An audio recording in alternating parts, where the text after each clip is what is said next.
లోకము అంతటి చేత పూజింపబడేటటువంటి మహానుభావుడు శ్రీ మహావిష్ణువు, సమస్త లోకములకు అధిపతి, బ్రహ్మాది దేవతలకు కూడా దేవుడు.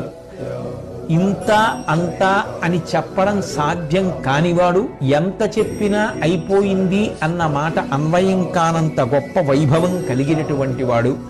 పురుషోత్తముడు అనబడేటటువంటి నామం ప్రత్యేకంగా అన్వయం అయ్యేటటువంటి ఆ పరమాత్మ అయినటువంటి శ్రీ మహావిష్ణువుని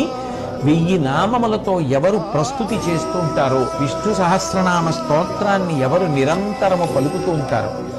నిరంతరము కాకపోయినా కనీసం విష్ణు సహస్రనామ స్తోత్రాన్ని చదువుకోవడం బాగా అలవాటై రోజుకోసారైనా విష్ణు సహస్రం చదువుకుందామనేటటువంటి అనురక్తి ఎవరికి ఉంటుందో